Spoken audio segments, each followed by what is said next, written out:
Inspired Pilot Podcast, Episode 8. Instinct. Practice that emergency so much that you don't have to recall memory. Your natural instinct would be to do the right thing. Welcome to the Inspired Pilot Podcast with your host, Marvin Robinson. Inspiring stories from inspiring pilots from around the world. Okay, welcome to the Inspired Pilot Podcast. This is Marvin Robinson, and I'm very excited to introduce today's featured inspiring pilot, Sebastian. Welcome, Don, to the show. Are you ready to inspire today?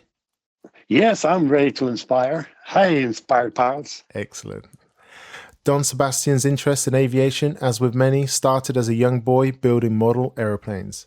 Through many twists and turns, Don's career to date includes being drafted into the Army, where his primary job was actually to jump out of aircraft.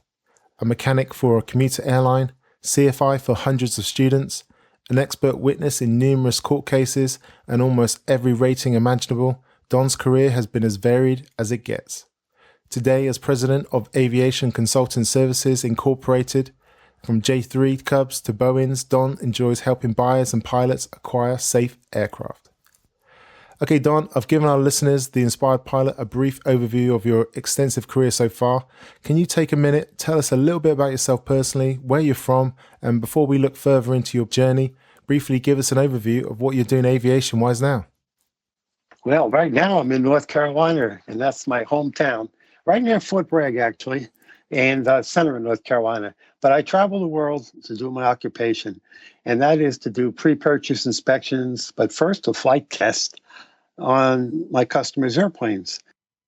Okay, Don, I mentioned in the intro that to date you've had a vast career from a mechanic for a commuter airline, CFI, expert witness, numerous ratings, but every journey does have to start somewhere. So tell us that story, Don, of how you first got involved with flying and wanting to be a pilot. Well, my career started when I was 12 years old. And when I was 12 years old, my mother and father worked, and I grew up in New York City.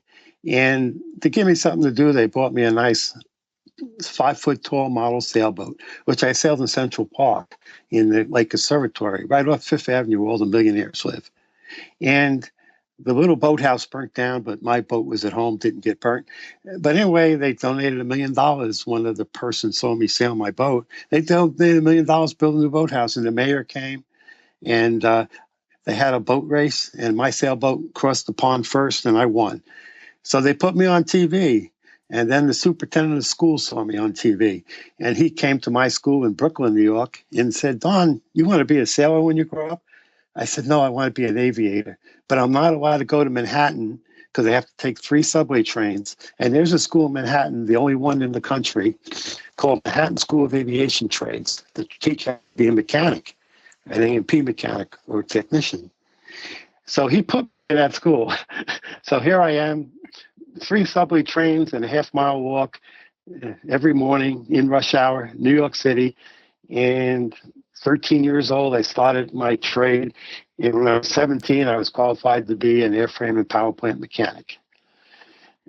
Everything was going hunky-dunky, and I really never had any thoughts of being in the military. And the Army drafted me back in 1964. And I found out that in Fort Bragg, North Carolina, there's a flying club, and they rented J3 for a couple dollars an hour, and you buy your own gas, which was only another couple dollars back then. So I joined the 82nd Airborne Division, and that's how I got jumping out of airplanes. And also they had skydiving clubs. So I joined the 3 skydiving clubs. I think it cost $2 a club to have lifetime membership. And I used to make 10 or 15 jumps every weekend. I was hoping I would get my first solo, my first free fall out of an airplane the same day. Well, that didn't kind of happen. It happened the day after. Awesome. So, all in all, things were pretty ducky. And then they had a war. A little war you probably don't even know about. It was in Santo Domingo in the Dominican Republic. So they put me in a C-130, and I went over there. And while I was over there, I had to make a combat jump from 500 feet. And so anyway, I was doing my flight training And I got my private pilot's license inside of about 45 days. And then I would have GIs in the barracks go with me, and they would share on the fuel and would fly all over every weekend. And I got my commercial license in about 4 months, had my 200 flying hours. And after that, they gave me the GI Bill. And actually, my 2 years were up in the Army, so I went to civilian life with $13,000 in cash to spend on flying. Instead of going to college, I spent it on flying. And I got my CFI and 𝗣𝗶𝗍𝗶𝗆 and multi-engine CFI and helicopter and instrument helicopter. And I was ready to take the flight test for CFI helicopter. But back then, the FAA had to fly with you. It couldn't be done through outside parties like designees, and I couldn't find one to fly in the helicopter, so I never got that rating. Oh, wow. You definitely knocked out those ratings in quick succession after you left the Army. Very impressive. Okay, let's move into challenges now. So flying inherently does have its own challenges, and no more so than during the initial training. Can you take us back, Don, to during your initial training? What did you find challenging, and how did you overcome this? Well, tell you the truth, it worked out pretty good because I learned how to fly in this little flying club in Fort Bragg, North Carolina. And back in 1964, most of the people flying around North Carolina anyway didn't even have a pilot's license. So, yeah, it was really Wild West here. So anyway, I learned how to fly in a J3 Cub, and my last instructor was one of the kids I used to meet at the model airplane meets around the country when I flew model airplanes. And he let me go ahead and solo the airplane, but he didn't tell me I'm not allowed to fly through clouds. So the first thing I did was flew through a cloud. Because that's what you do, right? You just fly through a cloud. Yeah, with a J3 Cub with a whiskey compass, which is a basic compass and not much else.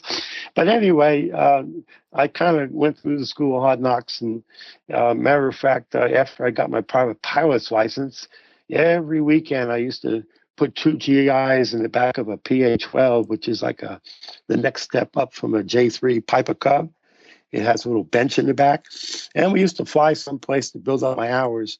One time we went up to Andrews Air Force Base, of all places. Yeah, it was considered almost a military airplane because it was in a flying club that owned it. Yeah. And we stayed in the barracks up there and went to the Smithsonian Institute. And then my passenger said, "Don, we're not flying back with you."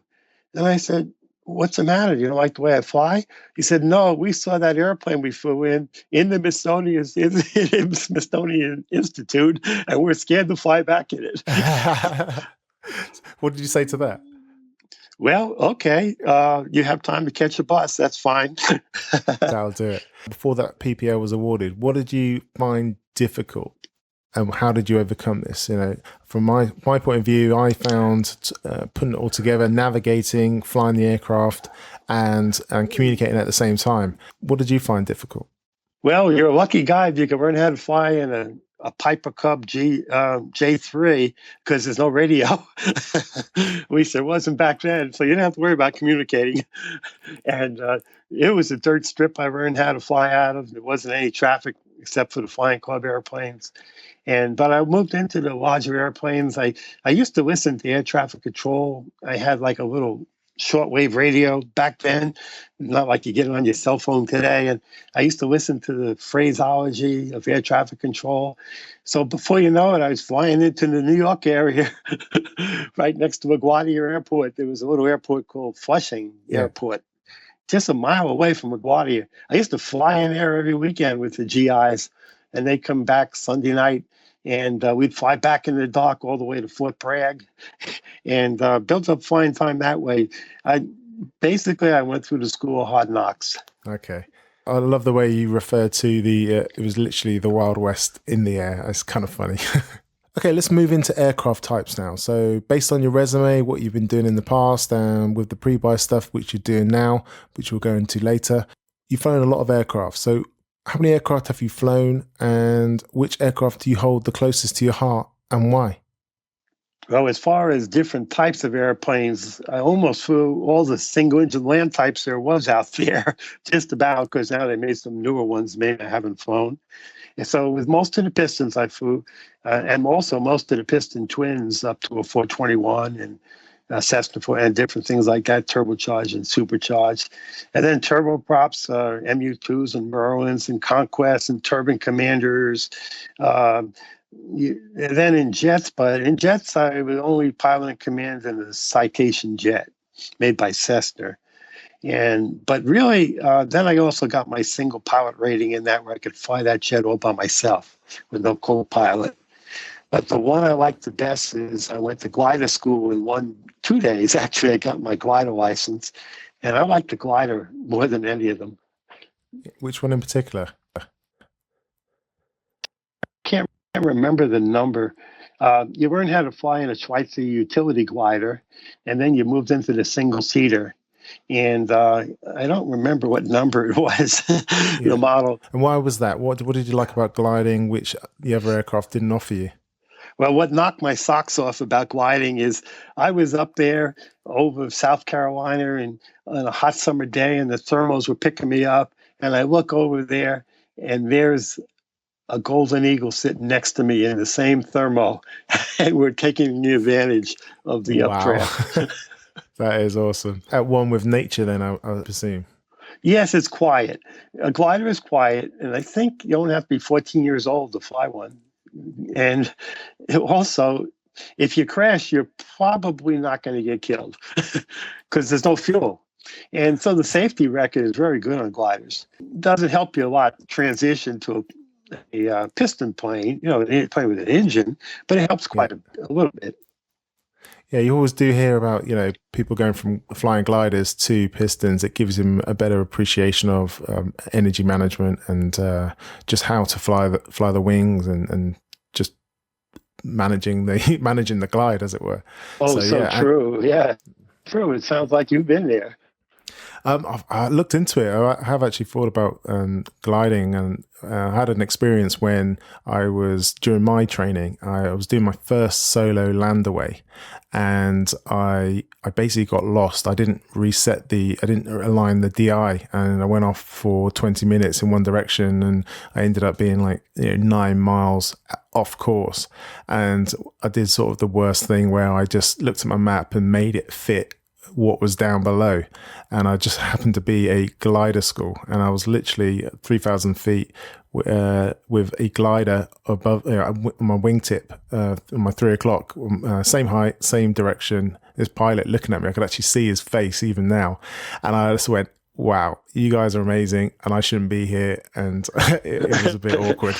So since that day onwards, I sort of had a little healthy appreciation for gliding, and I'm sure they thought I was a bit silly at that moment, but that's another story. Okay, let's take a peek into your journey now. Can you tell us a few stories from your journey up to what you're doing now? So I was driving a truck, making big money because they didn't want to pay me very much as an aircraft mechanic.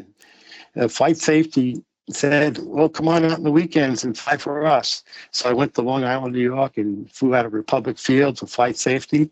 And then they offered me a full-time job as an instructor, ground instructor for a Learjet, of all things. But I didn't take that job because I was making 5 times the salary driving a big rig around New York City. But then I decided, well, I got a house and I got a family and I got some money, so I'm going to move back to North Carolina and work for a little FBO. And that's where I built up my hours, working as a flight instructor and an A&P mechanic, and also sold a few airplanes. Then I started with the FBO, an airline called Mid-South Airlines. And we ran a bunch of turboprops. Actually, we were a commuter airline for the Piedmont Airlines, which was running 737s, and we commuted for them. And I did that, and I sold so many airplanes that they had to kind of try to change my salary. So I said, oh, no. I said, I'm going to go in business myself, doing pre-purchase inspections. So I provided pilot service and flew thousands of hours and taught my students in 421s and turboprops and aero commanders and all kinds of airplanes. And one of my students moved up to a Citation and let me use this plane to get a type rating. And I got a single pilot type rating. And I worked for a commuter airline, Command Airways in upstate New York before I moved to North Carolina. So all in all, I've had a lot of flying experience and a lot of experience as a mechanic, because I've been doing these pre-purchase, I'll say survey and not inspections, because an inspection is like the legal FAA term, but I'll say a survey to tell the buyer what's wrong with the airplane and give him some advice about how much it'll cost to fix it. Either that or negotiate the price before he buys it. So that's what I've been doing for the last, 38 years? Yep. Thousands of airplanes, all sizes. So that's my quick story. Wow. It definitely sounds like you've had your hands on almost everything, and it's like you've just pivoted and moved in different directions as and when things have just, come up in front of you. Yeah, that's right, Marvin. Actually, I feel like I'm a doctor because I spend a lot of time keeping up with the industry. I go to seminars and study composites and avionics and engine technologies. And oh yes, I write reports and I hold some lectures. I've held a few for the FAA and individuals that are maybe starting a charter operation, 135. Yeah. Well, I'll get all their pilots together and hold a ground school and we'll go up flight training together. And so I get involved in all that stuff. But I like being an expert witness because there I don't get my hands dirty. Yeah, give us an example of when you were an expert witness and, what, without obviously giving any details away that you can't, but what were you an expert on at that particular moment? Well, I had dozens of cases. One time I represented a mechanic who was getting sued because of they thought he had an airplane that he missed an inspection on. And but another time it was against a major manufacturer. I'm not going to say the word. No, don't say it. And actually, they built the airplane. They built 10,000 other airplanes, and what they did is they tried to maintain this airplane after it got ground damage, and they didn't repair it correctly.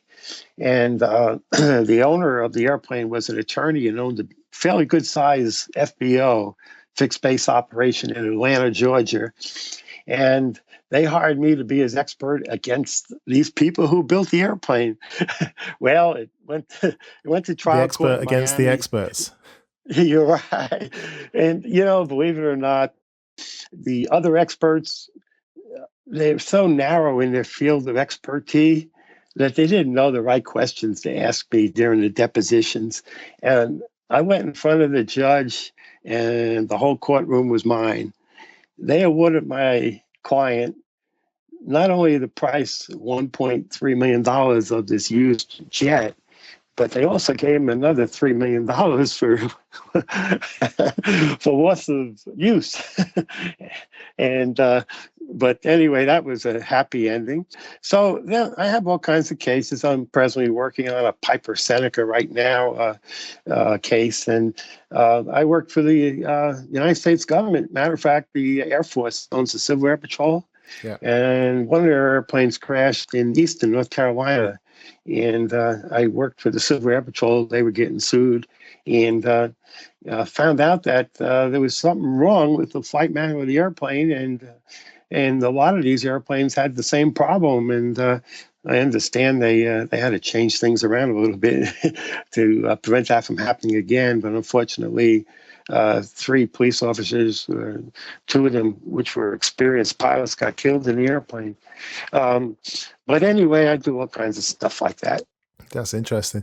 And just quickly jumping back to, you mentioned that you were in aircraft sales. What kind of aircraft were you talking about? Big stuff or pistons? No, actually, that was when I first moved to North Carolina. The FBO sent me to Piper School to learn all about sales.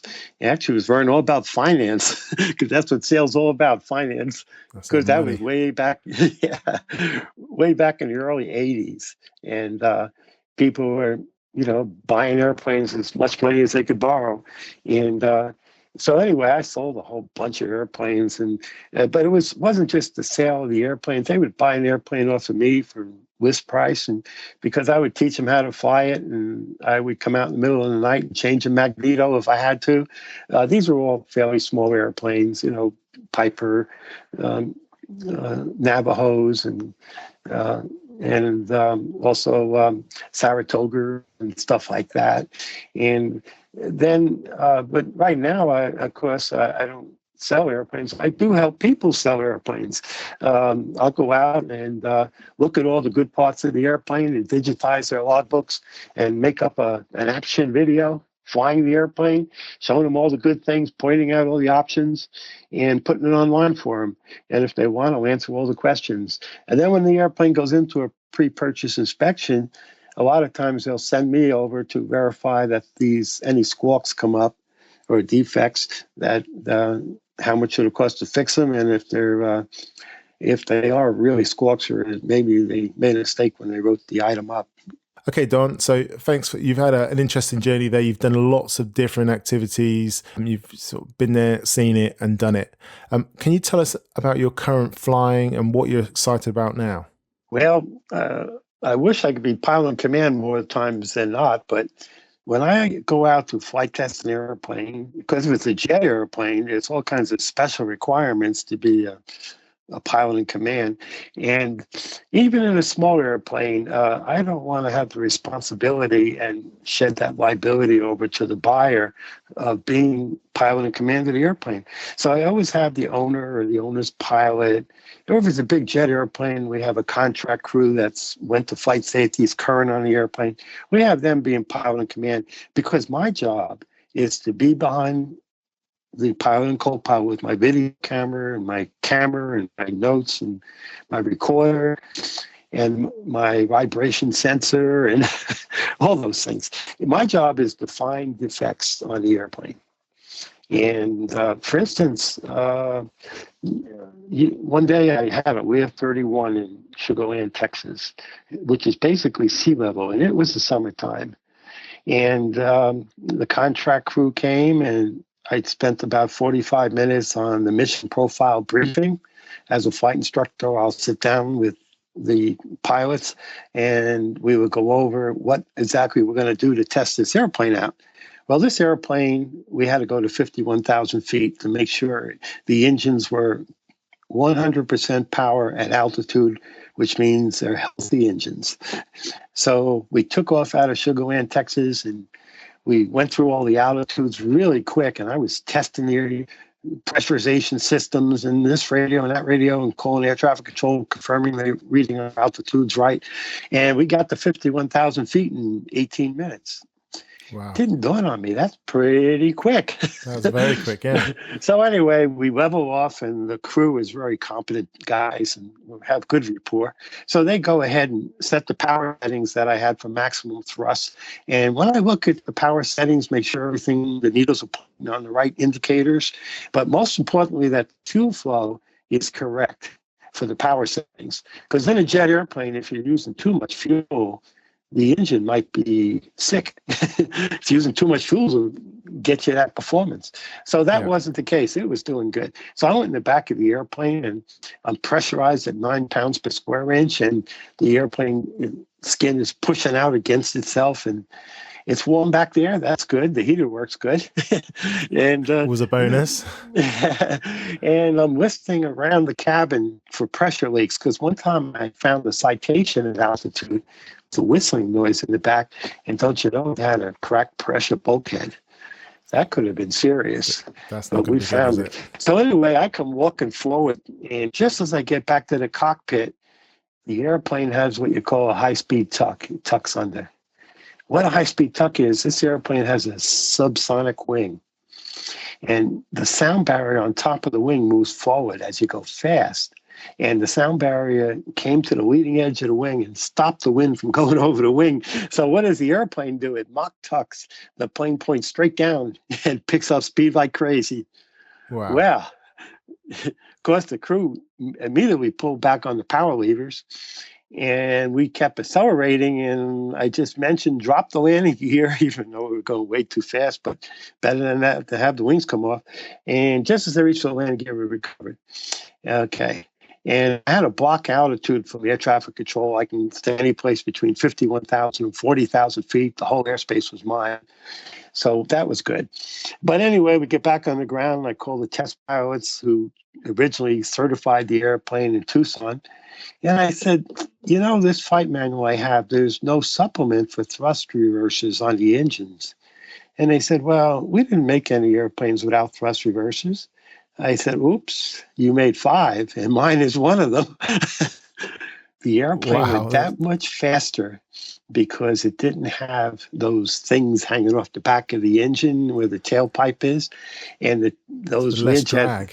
That not only drag, but it's the pressure ratio, because a straight tailpipe on a jet gives you maximum performance. And if you put anything in the way of that straight tailpipe with these fangs on the thrust reversers, it cuts down on performance. So the airplane outperformed all the numbers in the books. So we had the right power settings. The airplane just went too fast. They had to change the flight manuals. I can see some positives there, but Mach tuck, no thanks. It sounds definitely a negative. Mach tuck, it's high-speed stall. And I got a suspicion that once in a while you hear an airplane falling out of an airliner falling out of the sky, because of turbulence. Well, I'm just wondering if it's not Mach tuck, because maybe they were going real fast. Maybe they happened to be light that day and hit some turbulence, which causes the wing, to move up the sound barrier. Instead of being where it's supposed to be in the back edge of the wing, it moves up to the front of the wing, because all it knows is the speed of the wind going over the top of the wing. That's what gives you lift. That's it, yeah. So you've done lots of pre-buys, inspections, and you've obviously helped a lot of buyers. So I guess you are definitely on the buyer side. I can imagine a seller, if they get a phone call from Don Sebastian, they're going to get a little bit nervous. Well, I talk. That's why I'm always contacted on the telephone, because we have to have a meeting of minds, and I give them free advice on the telephone. What kind of airplane? You picked it out, and so I'm assuming it'll fit your mission real good, and that's the price range. And so let me tell you about that type of airplane, the things we might run across. So let's discuss how we're going to go about buying this airplane. And then after the customer is satisfied with all the information I gave them, I said, okay, you ready to buy it? If it's a U.S. aircraft, I can get the FAA file on the airplane to see if it has any major repairs or alterations. Well, if it has a major repair, that might be something we'll have to talk about. Because that a lot of times reduces the value of the airplane. And that major repair form is called an FAA document 337 with repair box checked. And guess what? The owner of the airplane can throw that form away in 1 year. But it stays on file in Oklahoma City with the FAA if it's a U.S. registered airplane. So I want to make sure that it doesn't have one of those. The other thing is the alteration form, which is also a 337 form with the alteration box. That form is good. That tells you all the improvements that have been put on the airplane through various vendors who modify the airplane. And these are all valuable things that makes the airplane usually worth more. So that's a good form. So I start that on the telephone, and I start researching the airplane at home. And then I call up the buyer and say, okay, let's get on the phone. I found out these facts. Let's get on the phone with the seller, the broker, the pilot, and also the maintenance technician. Let's talk to them all in a conference call, go over these things I found out, and see if the seller is willing to adjust the price, or how we're going to go about fixing them, or it might be simple, or it might be a major thing that we're going to have to talk about before I travel to the airplane. So, if it's a small airplane, a lot of times the owner will take pictures of each page of the logbook and email them to me, and I can research the history of the airplane. And if it's a large airplane, like a large jet, I just did a Bombardier Challenger 605 intercontinental global jet. And of course, those kind of airplanes have computerized maintenance, and they give me access to that computerized reports. And some of them are 200 pages long, but I could tell about all the components and how old the components are, and what kind of service has been done to the airplane. And some of them have 1,000 inspections to do. I can tell if they claim in these reports that they're all current. Because when I get there, I'm going to have to verify that the small engine logbooks are correct and the large jet airplane, all that information is correct. I'm going to have to see the actual documents, the documents for the parts they put in the airplane and all that kind of stuff. So when I get to the airplane now, we're going to do some flying. So you want to talk some more about that? Yeah, please. Let's go. The end-to-end process. Hit it. Yeah, okay. I always catch the first airline out of my Raleigh-Durham airport here, which is a major airline stop. And if I'm going any place in the United States, I usually get there before noontime. If I'm going to California, sometimes I get there at 10 in the morning. And I'm usually at the airport at around noontime. And if it's a small airplane, I'll ask them to top the tanks off before I get there and put it in a clean spot in the hangar, because I want to survey the ground around the airplane and the wings and make sure it's not dripping any fuel. And if it's a large airplane, well, we're going to go flying and we're going to go to maximum altitude. So I'll let them leave the tanks a little low on that so we get up there quicker. But I will check the tanks later on after the flight test, ask them to top it off. And but anyway, I get to the airplane and I say I shake hands with it because I go around and I pull on the wings and I get up on a lift or a big ladder and I shake the vertical stabilizer and horizontal stabilizer. I'm listening for unusual noises and I'm looking for oil canning of the skin. What does oil canning mean? Well, an oil can is when the skin is loose on the wing, but yet the rivets are holding it on.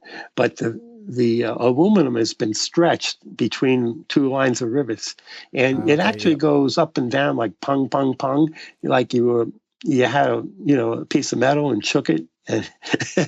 Scarily, I actually know what you mean.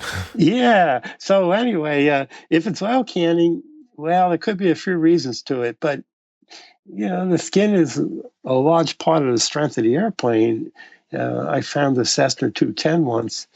The left wing was oil canning, and it winds up that the left wing came from a boneyard, from a salvage yard, and that left wing had 10 times the hours on it than the whole airplane had. So it was a major consideration whether or not to buy that airplane because we didn't have the history of the wing. We don't know if it was repaired in the past, that you couldn't see just physically looking at it. Did that person buy that aircraft? Well, actually, he passed on it. Okay. Yeah, be better safe than sorry. Absolutely.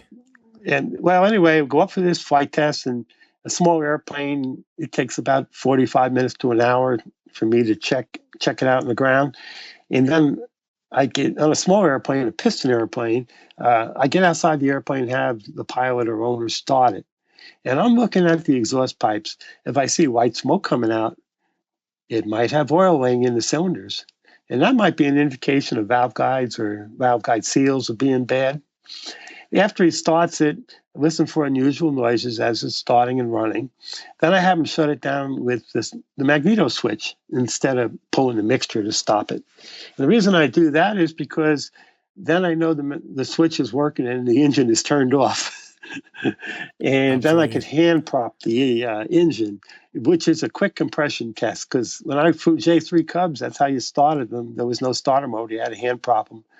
So I hand prop them, and I count the number of cylinders as I'm hand propping them. And I want to make sure before I fly in this airplane that we got a healthy engine and not no compression in some of the cylinders. If that's the problem, right away I go into a maintenance issue. I get into a differential compression check to see which cylinder it is. And usually when I pull a spark plug out, I could tell how the condition of the spark plug is, what's wrong with that cylinder. So then after I hand prop it, I'm satisfied we got a good airplane. We do the flight test. Now, a small airplane, we don't go that high. Usually at 5,000 or 6,000 feet, you can get best power, tell how the performance is. Make the autopilot fly the airplane. That's the pilot we're paying for, and not the owner.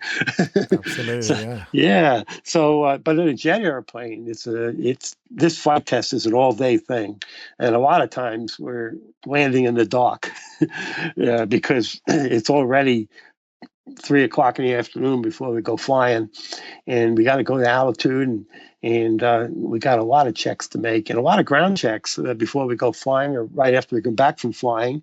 I have to check the anti-ice system and the de-ice system on the wings and the horizontal stabilizers and the vertical stabilizer. And I have to make sure all those systems are working with one engine running, because you don't want to be up there in the ice, lose an engine, and then have, oops, your de-icers aren't working. No ice protection. Yeah. So there's a bunch involved with the jet. So that's basically the routine. Now, when I get back on the ground, I got videotape, I got pictures, I have notes, and I get the crew and the pilot, and we go into a big screen TV, if not on my computer, and we look at the areas where I saw a problem live on the video, stop frame it, and we talk about this defect or squawk. And I get them to confirm it. And sometimes their mechanic is there, and he'll say, oh, yeah, it is a squawk. I see that. So that goes right onto the squawk list. And then this very first day, I'm in touch with, because the buyer is welcome to be there. The more eyes, the better. Come along on the flight test, no problem. But if he's not there, and I have some serious squawks, that's going to cost a lot of money. We have to have an agreement between the seller and the buyer of who's going to pay for it. So I get right on the phone with the buyer and explain the situation, and they start their negotiations. But if everything's okay, I'll start getting into things like for corrosion and taking off inspection plates and all kinds of tests. I tailor a checklist for that particular make and model airplane. And I use that checklist. I personally make it up for every single airplane I do, from all the notes I had at the research before I got to the airplane, and also the various things I find in the logbook. If I find some kind of repairs made in the logbook, I'll get into that area of the airplane and look at it. And if there's indication of corrosion in the past, then I'm going to take the plane, certain areas of the plane I'm going to look where there's likely corrosion. So that's what I do. Wow. So from those notes that you've got, that definitely, to me, that sounds like a book opportunity right there. Some kind of reference book that you could commission in the future. Yeah, every airplane's different. It's like going to the doctors. Every patient's different. So, exactly. I mean, I have canned, or in my computer, over the last 40 years almost, just about every make and model that I found defects on. And I bring that report with me and know to look in those areas because I've been there before and found defects. And when we're flying the airplane, or when the owner's flying it or the pilot's flying it, I'm looking at his techniques. And if I notice some poor techniques of engine control, I might look into some areas inside the engine you don't normally look into. Okay, Don, you've had an extensive career so far, so I'm really interested to hear your answer to the next question. What is your proudest moment in your flying career so far? Tell us that story. Well, actually, I had 3 of them, but the first one's short. It was my first solo when I landed. I was so proud of myself. The instructor said, "Good job, do it again." I said, "Oh, no." And then the second one, I had a student in flight safety, used to have an operation of flight training in Long Island, New York. And I was a weekend guy. I had my day job driving a truck. And the manager came over and said to me, "Don, will you take this student? He crashed with the last instructor." Ouch. I said, okay, well, yeah, okay.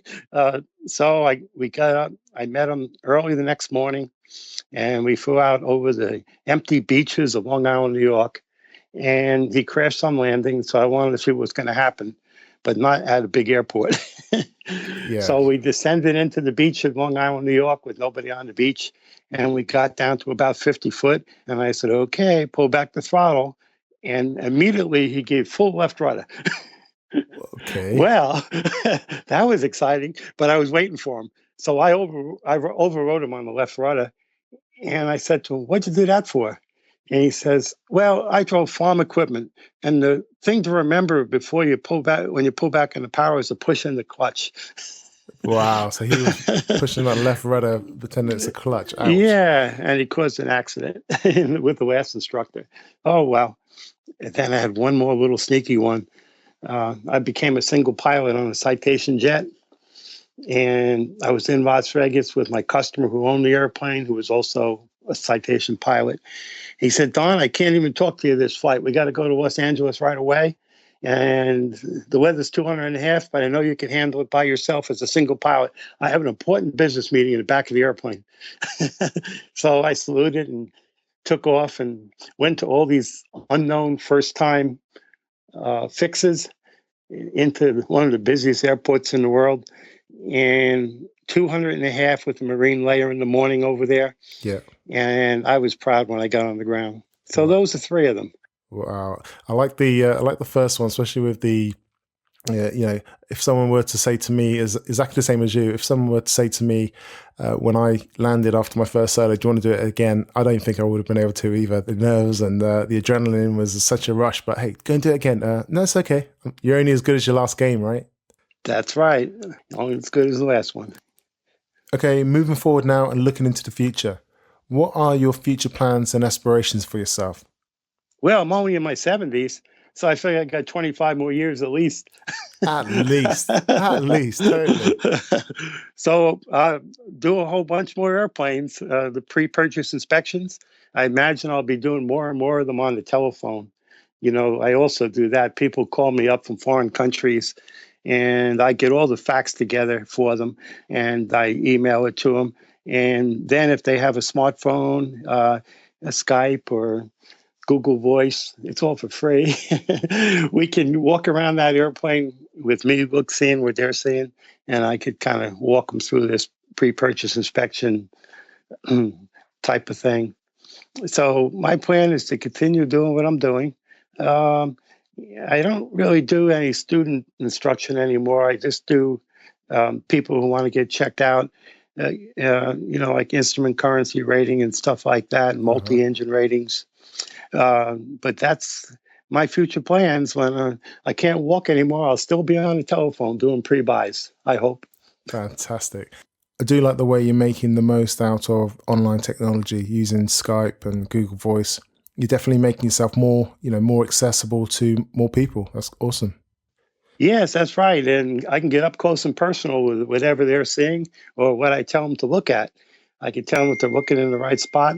And they learn a lot about the airplane. So I do encourage people to participate with me in this flight test and pre-purchase inspection process, because they're going to learn so much about that airplane. Okay, Don, this is my favorite part of the show. This is the quick fire checklist. This is where I ask you a series of questions and you come back to us, the inspired pilots, with amazing and inspiring answers. How does that sound, Don? Are you ready? I'm ready. Okay, what is the best piece of advice related to flying that you've ever received? Well, it wasn't too long ago either. I read something and it said 2 things that are absolutely useless to a pilot, and that's the runway behind them and the airspace above them.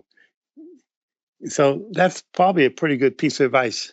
Go to the end of the runway, use it all, because if you're going to have an engine failure, it'll probably be on takeoff when you're developing maximum power. And the airspace above you, climb out at the climb reference speed, gain as much altitude as you can, because if the engine stops and you're in a single engine airplane, you have a lot more options on where to land. Do you have a favorite internet flying resource that you'd like to share with the listeners? Well, I have about 100 free apps on my iPhone 6 Plus. I can't decide which is the best one, but I'll tell you what, it's a long name, so I'll send you a link to it, and it'll be in your show notes, I guess. And that particular app has hundreds of schedules you could tap on to find out thousands of things. It could bring you right to a website that you were thinking about real easy. I can't even remember the name of it, so I'll send that to you. It's a big, long name anyway. Okay, I'll make sure they're included in the show notes. Can you share one of your personal habits that you find useful and believe contributes to your flying success, Don? Well, it's real important that you, first of all, have the money to go through the course. So save up the money, make sure you got enough to make it right through your private pilot's license or whatever rating you're getting. And I was lucky in my case, I got most of it for free. And have the time, because the quicker you do it in the shortest amount of time, the less expensive and the more current you'll be. Fantastic. So save your pennies, guys. Okay, next question. Trikes or tail draggers? Well, I personally like tricycle landing gear because it's easier for an instructor. I flew a lot of tail draggers in the past, and you got to be careful of those tail draggers with big engines in them, like the Cessna 195, if they're still around. Most of them crashed. But I definitely like tricycle landing gear airplanes. Excellent. Can you recommend one aviation-related book? Well, books are for dreamers, and I read technical manuals. So I think the best aviation book you could read is the Airplane Flight Manual, or POH, Pilot Operating Handbook, they also call it. Study that thoroughly. And then with numerous resources online, there's a lot of free maintenance manuals for that airplane online. So go ahead and this week coming up, I'm going to flight test in a King Air 200 in Florida. And don't you know, flight safety has the whole course for the 200 King Air with all the diagrams. It's almost 350 pages long. Yeah. So, and you could find that for a lot of airplanes. So read that kind of stuff. Okay, in that case, I'm definitely personally one of the dreamers, but reading and studying the POH is definitely a great recommendation. Okay, what is your favorite non-essential but essential to you technology gadget in your cockpit? Kind of unusual for me because of the business I'm in. I have to record what's going on in the airplane and prove it to the seller or the pilot, whoever's flying it. That's why I'm usually not pilot in command, because my camcorder, and sometimes it's just my iPhone doing it. But basically, my camcorder is the most important thing I have, because I need to identify the squawks or defects, and I need to videotape the gauges on takeoff, the engine gauges, make sure everything's pointing in the right direction. So for me, it's a camcorder. The good old trusty video camera. I think with the increased popularity of the GoPro cameras and smartphone video cameras, I don't think we've ever been in a situation where we've seen so much in-cockpit video as now, especially on YouTube. That's right. And I'm kind of unusual that way, because most of my flying, I'm testing an airplane.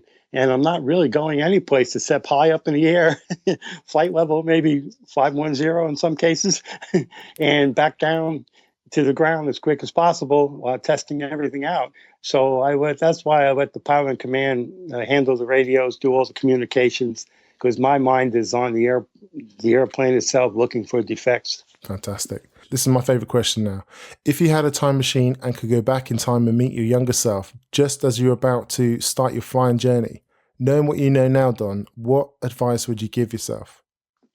That's going to take a minute to think about. You got a It was minute. a long time ago. Oh, boy. Okay. It's a little bit of a story. I guess there is some cases where you need to be cross-trained, because I soloed in a J3 Cub, and the next day I free fell out of an airplane in Fort Bragg, North Carolina, with a skydiving club. And because of these free falls, I started reading what happens when you go through a cloud.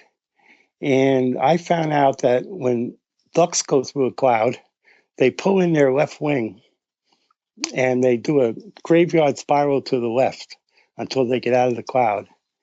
So my story is, you sometimes doing research on particular things that happened in the past will really help you, because 30 years later, I was ferrying a small tailcraft single-engine airplane from Las Vegas to North Carolina, and I was in uncontrolled airspace over a huge desert-type area, and the ceiling was getting kind of low, so even I went up into a cloud for a while, and I was an experienced instrument instructor, and I didn't have the right equipment on the airplane. I only had a regular magnetic compass, which is also known as a whiskey compass.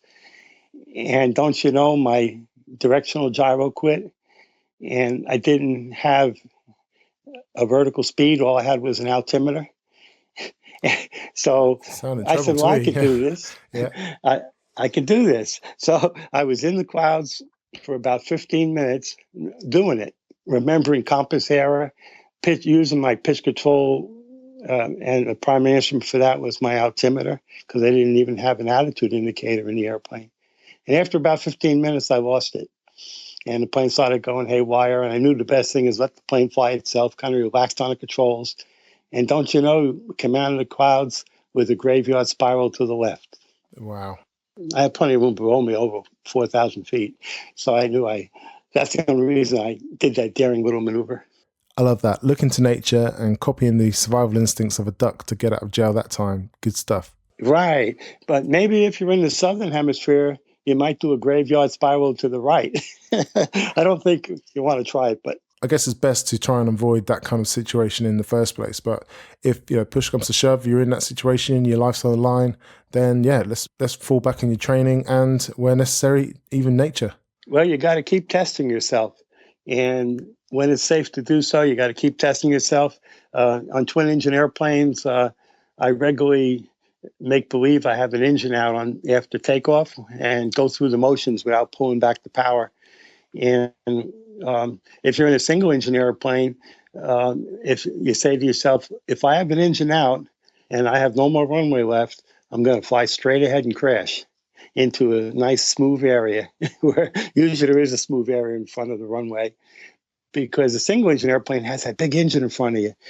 And chances are you're going to be okay because that engine is protecting you. Where a twin engine airplane, you have to go through the procedures of feathering that propeller of the inoperative engine, because if you don't do that, you're going to crash, and you don't have that big engine in front of you. You got engines alongside of you. Chances are you're going to get really badly hurt. So you have to practice emergencies and practice them with your instructor. And matter of fact, it brings back a story. I had a student that had a mechanical arm, and he was a perfect instrument pilot because he didn't have any stress on the yoke. He had this mechanical arm he was using. And the only thing wrong with him is he went away on business all the time and using the airplane for business. And I know how business are. You come back late at night. So I practiced with him a lot at nighttime instead of the normal 1 or 2 hours. I spent about 4 hours at nighttime. And I showed him what to do in case he loses an engine at night, how to follow the headlights of a car on the roadway and kind of land there, even though you can't see it's a roadway. If there's headlights, you know there's one. And don't you know, about a year later, he ran out of fuel on the way back to North Carolina. And he did exactly what I told him. And he landed safely on a highway. And next morning, he went over with the jerry jug and put a couple more gallons in it and flew over to the airport. Wow, great story, and definitely some great advice to your younger self there. Make sure you follow the checklists and you know what to do in the event of a problem. Well, actually, the checklist is a little funny that way.